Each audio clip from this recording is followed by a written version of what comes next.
Dear students, good morning.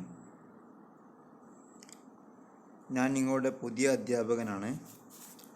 ഞാൻ ഇന്ന് നിങ്ങൾക്ക് എടുക്കാൻ പോകുന്ന സബ്ജക്റ്റ് അക്കൗണ്ടിങ് ഫോർ മാനേജ്മെൻറ്റ് അല്ലെങ്കിൽ മാനേജ്മെൻറ്റ് അക്കൗണ്ടിങ് എന്ന് പറഞ്ഞ സബ്ജക്റ്റാണ്.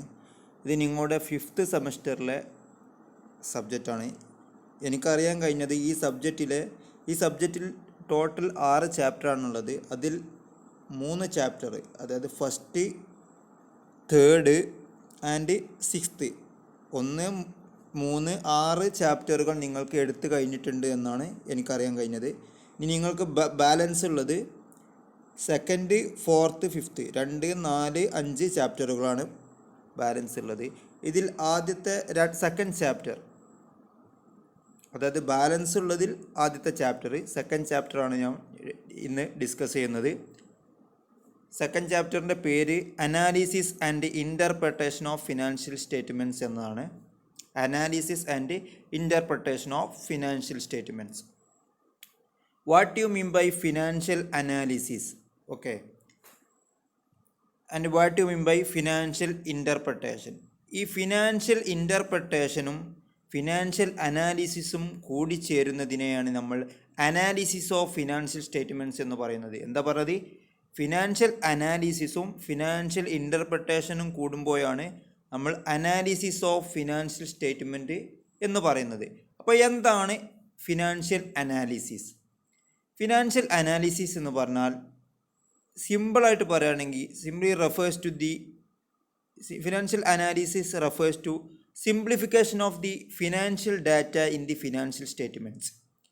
ഫിനാൻഷ്യൽ സ്റ്റേറ്റ്മെൻറ്റിലുള്ള ഒരുപാട് ഡാറ്റകൾ ഉണ്ടാവും. ആ ഡാറ്റകളെ ഏറ്റവും സിംപ്ലിഫൈഡ് ആയിട്ട് അല്ലെങ്കിൽ ഏറ്റവും സമ്മറൈസ്ഡ് ഫോമിലേക്ക് മാറ്റുന്നതിനെയാണ് ഫിനാൻഷ്യൽ അനാലിസിസ് എന്ന് പറയുന്നത്. ഒന്നും കൂടി വിശദീകരിച്ച് പറയുകയാണെങ്കിൽ, it is the process of analysing the information contained in the financial statement to judge profitability and financial soundness of a firm.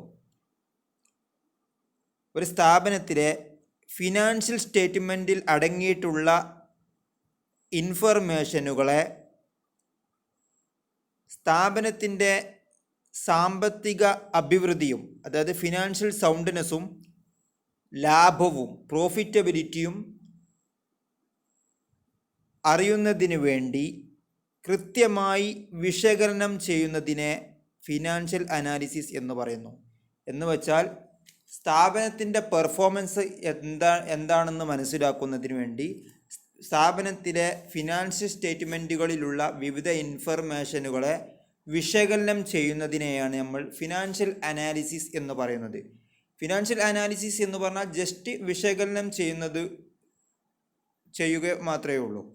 ഈ വിശകലനം ചെയ്യുന്ന ഡാറ്റയെ നമ്മൾ വളരെ ക്ലിയർ ആയിട്ട് എക്സ്പ്ലെയിൻ ചെയ്യുമ്പോൾ അതിനെ നമ്മൾ ഫിനാൻഷ്യൽ ഇൻ്റർപ്രട്ടേഷൻ, അതായത് സാമ്പത്തികമായ വ്യാഖ്യാനം നൽകൽ എന്ന് പറയും. Okay, financial interpretation. ഓക്കെ, ഈ ഫിനാൻഷ്യൽ ഇൻ്റർപ്രട്ടേഷനും ഫിനാൻഷ്യൽ അനാലിസിസും കൂടി ചേരുന്നതാണ് analysis of financial statements. Okay, അപ്പം ഫിനാൻഷ്യൽ ഇൻ്റർപ്രട്ടേഷൻ എന്ന് പറഞ്ഞാൽ it means explaining the financial statements on the basis of analysis നമ്മൾ നടത്തിയിട്ടുള്ള ഫിനാൻഷ്യൽ അനാലിസിസിൻ്റെ ബേസിൽ ഫിനാൻഷ്യൽ സ്റ്റേറ്റ്മെൻറ്റിലുള്ള ഓരോ കാര്യങ്ങളെയും, അല്ലെങ്കിൽ നമുക്ക് അനാലിസിസ് നടത്തിയപ്പോൾ മനസ്സിലായിട്ടുള്ള ഓരോ റിസൾട്ടുകളെയും കൃത്യമായി വിശദീകരിക്കുന്നതിനെയാണ് ഫിനാൻഷ്യൽ ഇൻ്റർപ്രട്ടേഷൻ എന്ന് പറയുക.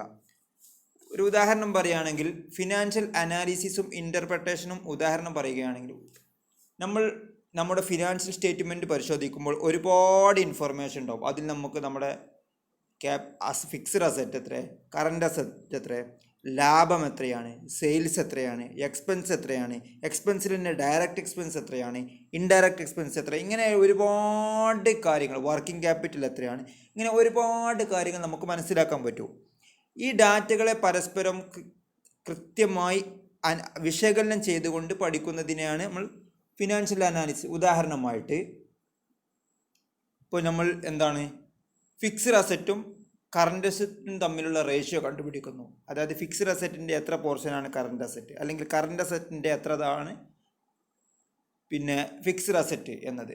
അല്ലെങ്കിൽ നമ്മുടെ ഇക്വിറ്റിയും ഡെപ്റ്റും തമ്മിലുള്ള ഒരു റേഷ്യോ. ഇക്വിറ്റിയുടെ എത്ര ശതമാനമാണ് ഡെപ്റ്റ് വരുന്നത്? ഓക്കെ, ഡെപ്റ്റ് ഇക്വിറ്റിയേക്കാൾ കൂടുന്നുണ്ടോ കുറയുന്നുണ്ടോ? എന്താണ് ഡെപ്റ്റും ഇക്വിറ്റിയും തമ്മിലുള്ള റേഷ്യോ? അതേപോലെ തന്നെ നമ്മുടെ ടോട്ടൽ ക്യാപിറ്റലിൻ്റെ എത്ര ശതമാനമാണ് നമ്മളുടെ ഓൺഡ് ഫണ്ട്, സ്വന്തം ഫണ്ട്, എത്ര ശതമാനമാണ് ബോറോവ്ഡ് ഫണ്ട്, നമ്മൾ കടം വാങ്ങിയിട്ടുള്ള ഫണ്ട്. ഇങ്ങനെ പല കാര്യങ്ങളും നമ്മൾ വിശകലനം ചെയ്യും. ഇത് സ്ഥാപനത്തിൻ്റെ പെർഫോമൻസ് കൃത്യമായി മനസ്സിലാക്കാൻ വളരെ അത്യാവശ്യമാണ്. ഇങ്ങനെ ഫിനാൻഷ്യൽ അനാലിസിസ് നടത്തുന്നത് തന്നെ ബിസിനസ്സിലെ പല തീരുമാനങ്ങൾ എടുക്കുന്നതിന് വേണ്ടിയും കൂടിയാണ്. അപ്പോൾ ഇത്തരത്തിൽ നമ്മൾ ഫിനാൻഷ്യൽ സ്റ്റേറ്റ്മെൻറ്റ്സിലുള്ള വിവിധ തരം ഇൻഫർമേഷനുകളെ കീറിമുറിച്ച് പരിശോധിക്കുന്നതിനെയാണ് നമ്മൾ ഫിനാൻഷ്യൽ അനാലിസിസ്, അതായത് സാമ്പത്തിക വിശകലനം എന്ന് പറയുക. ഇങ്ങനെ കണ്ടെത്തിയ റിസൾട്ടിനെ നമ്മൾ വളരെ കൃത്യമായ രീതിയിൽ എക്സ്പ്ലെയിൻ ചെയ്യുക. ഉദാഹരണം പറയാം, ലാഭത്തിൻ്റെ ഇത്ര ശതമാനമാണ് സെയിൽസ്, അല്ലെങ്കിൽ ടോട്ടൽ സെയിൽസിൻ്റെ ഇത്ര ശതമാനമാണ് കോസ്റ്റ് ഓഫ് ഗുഡ് സോൾഡ്, അല്ലെങ്കിൽ ടോട്ടൽ എക്സ്പെൻസിൻ്റെ ഇത്ര ശതമാനം ഡയറക്റ്റ് എക്സ്പെൻസ് ആണ്, ഇത്ര ശതമാനം ഇൻഡയറക്റ്റ് എക്സ്പെൻസ് ആണ് എന്നത് കൃത്യമായി എക്സ്പ്ലെയിൻ ചെയ്ത് പറയുക. അതിനെയാണ് നമ്മൾ ഫിനാൻഷ്യൽ ഇൻ്റർപ്രിട്ടേഷൻ അഥവാ സാമ്പത്തിക വ്യാഖ്യാനം എന്ന് പറയുക. ഈ ഫിനാൻഷ്യൽ അനാലിസിസും ഫിനാൻഷ്യൽ ഇൻ്റർപ്രിട്ടേഷനും ഒരു ചേർന്ന് നിൽക്കുന്ന ഒരു പ്രവർത്തനമാണ്. ഇതിനെ ഒരുമിച്ച് നമുക്ക് അനാലിസിസ് ഓഫ് ഫിനാൻഷ്യൽ സ്റ്റേറ്റ്മെൻറ്റ്സ് എന്ന് പറയാം. ഓക്കെ, ഇനി നമുക്ക് പറയാനുള്ളത് എന്താണ് പർപ്പസ് ഓഫ് ഫിനാൻഷ്യൽ അനാലിസിസ്, അല്ലെങ്കിൽ ഒബ്ജക്റ്റീവ്സ് ഓഫ് ഫിനാൻഷ്യൽ അനാലിസിസ്. എന്തിനൊക്കെ വേണ്ടിയിട്ടാണ് ഫിനാൻഷ്യൽ അനാലിസിസ് നടത്തുന്നത് എന്നുള്ളതാണ്. ഒന്ന്, നമ്മൾ നേരത്തെ പറഞ്ഞിട്ടുള്ളതാണ് to help in decision making. നമുക്ക് പലതരം തീരുമാനങ്ങൾ എടുക്കുന്നതിലും സഹായിക്കുന്നു. എക്സാമ്പിൾ, നമുക്ക് ഒരു 10 ലക്ഷം രൂപ ക്യാപിറ്റലായിട്ട് ആവശ്യമുണ്ട്. അപ്പോൾ ആ 10 ലക്ഷം നമ്മൾ സ്വന്തം ഫണ്ടിൽ നിന്ന് എടുക്കണോ അതോ ബോറോവ്ഡ് ഫണ്ട്, കടം വാങ്ങി 10 ലക്ഷം കണ്ടെത്തുന്നതാണോ നല്ലത്? ഏതാണ് നല്ലത്? അല്ലെങ്കിൽ നമുക്കൊരു ലാൻഡ് വാങ്ങണം, ഭൂമി അത്യാവശ്യമുണ്ട്. ആ ഭൂമി നമുക്ക് റെൻറ്റിന് എടുക്കണോ അതോ സ്വന്തം മുഴുവൻ പണവും കൊടുത്തിട്ട് സ്വന്തം പേരിൽ വാങ്ങണോ? ഇങ്ങനെ പല സന്ദർഭങ്ങളിൽ നമുക്ക് കമ്പനിയിൽ പല തീരുമാനങ്ങളും എടുക്കേണ്ടി വരും. പല ഓപ്ഷനും ഉണ്ടാവും, അത് ചെയ്യണോ ഇത് ചെയ്യണോ, അങ്ങനെ പല തീരുമാനങ്ങളുണ്ടാവും, പല വിവരങ്ങളും അറിയേണ്ടി വരും. ഇത്തരം സമയത്തൊക്കെ നമ്മളെ സഹായിക്കുന്ന ഒന്നാണ് ഫിനാൻഷ്യൽ അനാലിസിസ്. അതാണ് പറഞ്ഞത്, to help in decision making. രണ്ടാമത്തത് to assess financial position and financial performance of the business. Purpose അല്ല, പെർഫോമൻസ് ആണ്. അതായത് ഒരു സ്ഥാപനത്തിൻ്റെ സാമ്പത്തിക സ്ഥിതിയും സാമ്പത്തികമായ പെർഫോമൻസും കൃത്യമായി അളക്കാൻ സഹായിക്കുന്നു. മൂന്നാമത്തത് to ascertain operating performance of the business. ബിസിനസ്സിൻ്റെ ഓപ്പറേറ്റിംഗ് പെർഫോമൻസ് എന്ന് പറഞ്ഞാൽ എന്താണോ ബിസിനസ് യഥാർത്ഥത്തിൽ ചെയ്യുന്നത്, അതായത് ബിസിനസ്സിൻ്റെ മെയിൻ പ്രവൃത്തി എന്താണോ അതിനെയാണ് നമ്മൾ ഓപ്പറേഷൻ അല്ലെങ്കിൽ ഓപ്പറേറ്റിംഗ് പെർഫോമൻസ് എന്ന് പറയുന്നത്. ഈ ഓപ്പറേറ്റിംഗ് പെർഫോമൻസ് എങ്ങനെയുണ്ടെന്ന് കൃത്യമായിട്ട് മനസ്സിലാക്കാൻ ഫിനാൻഷ്യൽ അനാലിസിസ് നമ്മളെ സഹായിക്കുന്നു. ഒരു എക്സാമ്പിൾ പറയുകയാണെങ്കിൽ, ഒരു നോട്ട്ബുക്ക് ഉണ്ടാക്കുന്ന ഒരു കമ്പനിയാണെങ്കിൽ അവരുടെ ഓപ്പറേഷൻ എന്താണ്, അല്ലെങ്കിൽ അവരുടെ ഓപ്പറേറ്റിംഗ് ആക്ടിവിറ്റി എന്താണ്? നോട്ട്ബുക്ക് ഉണ്ടാക്കുക, അത് തന്നെയാണ്. ഓക്കെ, ഫുട്വെയർ ഉണ്ടാക്കുന്ന കമ്പനിയാണെങ്കിൽ ഫുട്വെയർ ഉണ്ടാക്കുക, അതാണല്ലോ അവരുടെ മെയിൻ ഓപ്പറേഷൻ. ഈ ഓപ്പറേറ്റിംഗ് പെർഫോമൻസ് എങ്ങനെയുണ്ടെന്ന് മനസ്സിലാക്കാൻ സഹായിക്കുന്നു. അടുത്തത് to determine solvency and liquidity of the business. ബിസിനസ്സിൻ്റെ സോൾവൻസി ആൻഡ് ലിക്വിഡിറ്റി എന്ന് പറഞ്ഞാൽ ബിസിനസ്സിൻ്റെ പണം തിരിച്ചടക്കാനുള്ള കപ്പാസിറ്റി. ഓക്കെ, ഇപ്പോൾ ഇൻസോൾവെൻ്റ് എന്ന് പറഞ്ഞാൽ സോൾവൻസിൻ്റെ നേരെ ഓപ്പോസിറ്റാണ്. അതായത് നമ്മൾ പാപ്പരാകുക എന്നൊക്കെ പറയില്ലേ, അതായത് കടമൊക്കെ മുഴുവൻ കുമിഞ്ഞുകൂടി നമ്മൾ പാപ്പരാകുന്ന അവസ്ഥ. അതിൻ്റെ നേരെ ഓപ്പോസിറ്റ് സോൾവൻസി, നമ്മൾ സാമ്പത്തികമായി നല്ല നിലയിൽ നിൽക്കുന്ന അവസ്ഥ. അതായത് നമ്മൾക്ക് എന്തെങ്കിലും ബാധ്യതയുണ്ടെങ്കിൽ അതൊക്കെ കൊടുത്തു വീട്ടാനുള്ള അസറ്റ് നമ്മളെ കയ്യിലുണ്ടെങ്കിൽ നമ്മൾ നല്ലൊരു മെച്ചപ്പെട്ട നിലയിലാണ്. ആ ഒരു അവസ്ഥയാണ് നമ്മൾ സോൾവൻസി എന്ന് പറയാം. അപ്പം ബിസിനസ്സിൻ്റെ സോൾവൻസിയും ലിക്വിഡിറ്റിയും എത്രയെന്ന് കൃത്യമായി മനസ്സിലാക്കാൻ. ഓക്കെ, അടുത്തത് to judge present and future profitability of a firm. നമുക്ക് നമ്മുടെ കയ്യിലുള്ള ഡാറ്റ ഉപയോഗിച്ച് ബിസിനസ്സിൻ്റെ നിലവിലുള്ളതും വരാൻ പോകുന്നതുമായ സാമ്പത്തിക സ്ഥിതി മനസ്സിലാക്കാൻ, നിലവിലുള്ള സാമ്പത്തികം ഇപ്രാവശ്യം നമുക്ക് ലാഭം കിട്ടാൻ സാധ്യതയുണ്ടോ ഇല്ലേ, അല്ലെങ്കിൽ അടുത്ത വർഷം അല്ലെങ്കിൽ വരും വർഷങ്ങളിൽ നമുക്ക് ലാഭകരമായിരിക്കോ എന്നതൊക്കെ പ്രവചിക്കാൻ, മുൻകൂട്ടി പ്രവചിക്കാനൊക്കെ നമുക്ക് ഇത്തരത്തിലുള്ള ഇൻഫർമേഷൻ ഉപയോഗിച്ച് സാധിക്കും. ഓക്കെ, അടുത്തത് to make inter firm comparison, ഫേമുകൾ തമ്മിലുള്ള കമ്പാരിസൺ സാധ്യമാക്കാൻ. ഉദാഹരണമായി നമ്മളൊരു ടെക്സ്റ്റൈൽസ് നടത്തുന്നു എന്ന് വിചാരിക്കുക. ടെക്സ്റ്റൈൽസ്, ഓക്കെ, തുണിത്തരങ്ങളൊക്കെ വിൽക്കുന്ന ടെക്സ്റ്റൈൽസ് നടത്തുന്നു. നമ്മളെ ടെക്സ്റ്റൈൽസ് നടത്തുന്ന സ്ഥലത്ത് തന്നെ അതുപോലെ ഒരുപാട് ടെക്സ്റ്റൈൽസുകളുണ്ടാവും, മറ്റു തുണിത്തരങ്ങളുടെ സ്ഥാപനങ്ങളുണ്ടാവും. അവരാണ് നമ്മുടെ കോമ്പറ്റീറ്റേഴ്സ് അല്ലേ. അപ്പം അവരുടെ ഫിനാൻഷ്യൽ സ്റ്റേറ്റ്മെൻറ്റുകളും നമ്മുടെ ഫിനാൻഷ്യൽ സ്റ്റേറ്റ്മെൻറ്റും ഉപയോഗിച്ച് നമ്മുടെയും അവരുടെയും പെർഫോമൻസ് തമ്മിൽ നമുക്ക് കമ്പയർ ചെയ്യാം. നമ്മൾ അവരെ സംബന്ധിച്ച് മെച്ചത്തിലാണോ അതോ മോശം സ്ഥിതിയിലാണോ, ഇനി മോശം സ്ഥിതിയിലാണെങ്കിൽ എന്തുകൊണ്ടാണ് മോശം സ്ഥിതിയിലായത്, ഇനി എന്തൊക്കെയാണ് നമുക്ക് മാറ്റം വരുത്തേണ്ടത് തുടങ്ങിയ കാര്യങ്ങളൊക്കെ മനസ്സിലാക്കാൻ നമ്മുടെ ഫിനാൻഷ്യൽ സ്റ്റേറ്റ്മെൻറ്റ് അനാലിസിസ് നമ്മളെ സഹായിക്കുന്നു. ഓക്കെ, അതാണ് പറഞ്ഞത് to make inter firm comparison എന്ന് പറഞ്ഞാൽ താരതമ്യം ചെയ്യുക. ഓക്കെ, അടുത്തത് to measure the managerial efficiency of the firm, ഒരു സ്ഥാപനത്തിലെ മാനേജ്മെൻറ്റിൻ്റെ കാര്യക്ഷമത എത്രയുണ്ടെന്ന് മനസ്സിലാക്കാൻ. Last point to solve the internal problems of the ബിസിനസ്സിൻ്റെ ഉള്ളിലുള്ള, ബിസിനസ്സിനകത്തുള്ള ഇൻറ്റേർണൽ പ്രോബ്ലംസ്, ബിസിനസ്സിനകത്തുള്ള പല പ്രശ്നങ്ങളും, അത് എംപ്ലോയീസിൻ്റെ ഇടയിലുള്ളതാകാം അല്ലെങ്കിൽ മറ്റു പല പ്രശ്നങ്ങളും പരിഹരിക്കാൻ ഫിനാൻഷ്യൽ സ്റ്റേറ്റ്മെൻറ്റ് അനാലിസിസ് സഹായിക്കുന്നു. അപ്പോൾ ഇത്രയൊക്കെയാണ് പർപ്പസ് അല്ലെങ്കിൽ ഒബ്ജക്റ്റീവ്സ് ഓഫ് ഫിനാൻഷ്യൽ അനാലിസിസ്.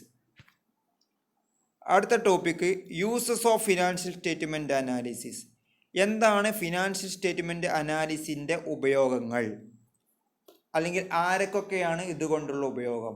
ഒന്നാമത്തത് ഇമ്പോർട്ടൻസ് ടു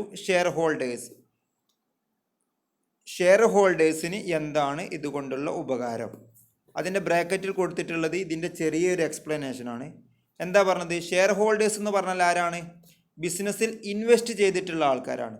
സ്വാഭാവികമായും അവർ ഫിനാൻഷ്യൽ സ്റ്റേറ്റ്മെൻറ്റ് എന്തിനാണ് ഉപയോഗിക്കാം?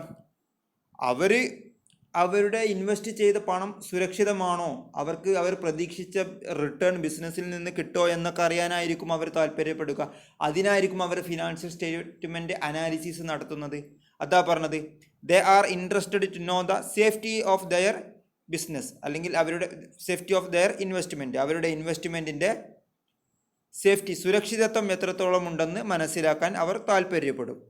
ഓക്കെ, അതിനുവേണ്ടി അവർ ഫിനാൻഷ്യൽ സ്റ്റേറ്റ്മെൻറ്റ് ഉപയോഗിക്കും. രണ്ടാമത്തെ ഉപയോഗം ടു ഇമ്പോർട്ടൻസ് ടു ക്രെഡിറ്റേഴ്സിനാണ്. ക്രെഡിറ്റേഴ്സ് എന്തിനു വേണ്ടി? അതായത് ക്രെഡിറ്റേഴ്സ് എന്ന് പറഞ്ഞാൽ ബിസിനസ്സിന് കടം തന്നിട്ടുള്ള ആളുകൾ. അവരെന്തിനാണ് ഫിനാൻഷ്യൽ സ്റ്റേറ്റ്മെൻറ്റ് ഉപയോഗിക്കുന്നത്?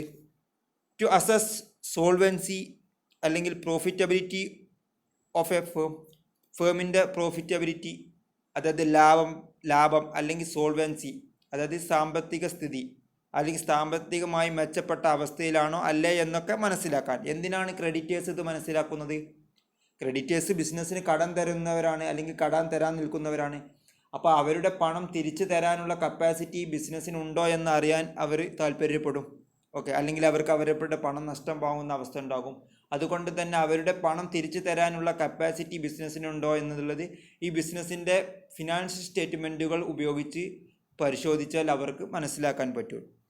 അടുത്തത് ഇമ്പോർട്ടൻസ് ടു മാനേജ്മെൻറ്റിന് എന്താണ് ഇതുകൊണ്ടുള്ള മെച്ചം? ഫിനാൻഷ്യൽ സ്റ്റേറ്റ്മെൻറ്റ് അനാലിസിസിലെ ഇൻഫർമേഷനുകൾ ഉപയോഗിച്ചുകൊണ്ട് ഇവർക്ക് പല തീരുമാനങ്ങളും എടുക്കാൻ വേണ്ടി കഴിയും. ഓക്കെ, അടുത്തത് ഇമ്പോർട്ടൻസ് ടു ഗവൺമെൻറ്റിന് എന്താണ് ഇതുകൊണ്ടുള്ള മെച്ചം? ഗവൺമെൻറ്റിന് ഇത്തരം ഇൻഫർമേഷൻ ഉപയോഗിച്ച് പലതരം പ്ലാനുകൾ, ദേശീയമായ പ്ലാനുകൾ, ബജറ്റുകൾ അല്ലേ, നാഷണൽ പ്ലാൻസ്, ബജറ്റ്, അതുപോലെ തന്നെ ടു ഫിക്സ്ഡ് ടാക്സേഷൻ പോളിസി, പലതര അല്ലേ, ലാഭത്തിൻ്റെ പുറത്താണല്ലോ അല്ലെങ്കിൽ ബിസിനസ്സിൻ്റെ പെർഫോമൻസ് അല്ലെങ്കിൽ ലാഭത്തിൻ്റെ മുകളിലാണല്ലോ ഗവൺമെൻറ് ടാക്സ് ചുമത്തുന്നത്. അപ്പം ഗവൺമെൻറ്റിന് ടാക്സ് പോളിസികൾ ഉണ്ടാക്കാനും ബജറ്റുകളും നാഷണൽ പ്ലാൻസും തയ്യാറാക്കാനുമൊക്കെ ഇത്തരത്തിലുള്ള ഇൻഫർമേഷൻ, അതായത് ഫിനാൻഷ്യൽ സ്റ്റേറ്റ്മെൻറ്റ് അനാലിസിസിൽ നിന്നുള്ള കിട്ടുന്ന ഇൻഫർമേഷൻ സഹായകരമാകുന്നു. അടുത്തത് importance to trade unions. Trade unions എന്തിനാണ്? ട്രേഡ് യൂണിയൻ എന്ന് പറഞ്ഞാൽ നമുക്കറിയാം പല തൊഴിലാളി സംഘടനകളുണ്ട്. അവർക്ക് എന്തിനാണ് ഒരു സ്ഥാപനത്തിൻ്റെ ഫിനാൻഷ്യൽ സ്റ്റേറ്റ്മെൻറ്റ് അല്ലെങ്കിൽ ഒരു വിവിധ സ്ഥാപനങ്ങളുടെ ഫിനാൻഷ്യൽ സ്റ്റേറ്റ്മെൻറ്റ് അനാലിസിസ് എന്തിനാണ് നടത്തുന്നത് എന്ന് ചോദിച്ചാൽ, ഈ ട്രേഡ് യൂണിയൻ മിക്കപ്പോഴും ഓരോ തൊഴിലാളികളെ പ്രതിനിധീകരിച്ചു കൊണ്ടുള്ളതായിരിക്കും. അവർ തൊഴിലാളികളുടെ പക്ഷത്താണ് നിൽക്കുക, തൊഴിലാളികൾക്ക് വേണ്ടിയാണ് സംസാരിക്കുക. അതുകൊണ്ട് തന്നെ അവർ ഫിനാൻഷ്യൽ സ്റ്റേറ്റ്മെൻറ്റ് അനാലിസിസ് നടത്തുന്നത് എന്തിനെന്ന് വേണ്ടി ചോദിച്ചാൽ, ഈ ബിസിനസ്സിൻ്റെ സാമ്പത്തിക സ്ഥിതി മനസ്സിലാക്കാനാണ്. എന്തിനാണ് അവർക്ക് മനസ്സിലാക്കുന്നത്? നല്ല സാമ്പത്തിക സ്ഥിതിയിലുള്ള ബിസിനസ് ആണെങ്കിൽ കൂടുതൽ സാലറി അവർക്ക് ആവശ്യപ്പെടാം, അല്ലേ? നല്ല വർക്കിംഗ് കണ്ടീഷൻ ആവശ്യപ്പെടാം, തൊഴിലാളികൾക്ക് കൃത്യമായ വർക്കിംഗ് കണ്ടീഷൻ കൊടുക്കുന്നുണ്ടോ എന്ന് പരിശോധിക്കാൻ, ഇത്തരത്തിലുള്ള കാര്യങ്ങൾക്ക് വേണ്ടിയിട്ടൊക്കെ financial statement analysis trade unions ഉപയോഗിക്കുന്നു. അപ്പോൾ ആരൊക്കെയാണ് ഇതിൻ്റെ ഉപയോഗിക്കുന്നത്? ഷെയർ ഹോൾഡേഴ്സ്, അല്ലേ? അവരുടെ ഇൻവെസ്റ്റ്മെൻറ്റിൻ്റെ സേഫ്റ്റി അറിയാൻ വേണ്ടി താല്പര്യപ്പെടും. അടുത്തത് ക്രെഡിറ്റേഴ്സ് ഈ ഫിനാൻഷ്യൽ സ്റ്റേറ്റ്മെൻറ്റ് അനാലിസിസ് പരിശോധിക്കുന്നത് എന്തിനാണ്? ബിസിനസ്സിന് അവർ കൊടുത്ത പണം തിരിച്ചു നൽകാനുള്ള കപ്പാസിറ്റി ഉണ്ടോ എന്ന് മനസ്സിലാക്കാൻ. പിന്നെ അടുത്ത മാനേജ്മെൻറ്റാണ്. അവർ സ്വാഭാവികമായും പല തീരുമാനങ്ങൾ എടുക്കുന്നതിനും ഫിനാൻഷ്യൽ സ്റ്റേറ്റ്മെൻറ്റ് അനാലിസിസ് ഉപയോഗിക്കുന്നു. അടുത്തത് ഗവൺമെൻറ്റാണ്. ഗവൺമെൻറ്റിന് പല പോളിസികളും പല പ്ലാനുകളും ഉണ്ടാക്കുന്നതിന് ഫിനാൻഷ്യൽ സ്റ്റേറ്റ്മെൻറ്റ് അനാലിസിസ് സഹായിക്കുന്നു. അടുത്തത് trade union financial statement analysis ഉപയോഗിക്കുന്നത് കൂടുതൽ നല്ല മെച്ചപ്പെട്ട വർക്കിംഗ് കണ്ടീഷനും റെമ്യൂണറേഷനും ഒക്കെ ആവശ്യപ്പെടുന്നതിന് വേണ്ടിയാണ്. ഓക്കെ, അപ്പം ഇപ്പോൾ എടുത്ത പോർഷൻ്റെ നോട്ട് എല്ലാവരും കൃത്യമായിട്ട് എഴുതുക. എന്നിട്ട് കൃത്യമായി നോട്ട് എഴുതുന്നവർക്ക് അറ്റൻഡൻസ് മാർക്ക് ചെയ്യുകയുള്ളൂ. Okay, thank you.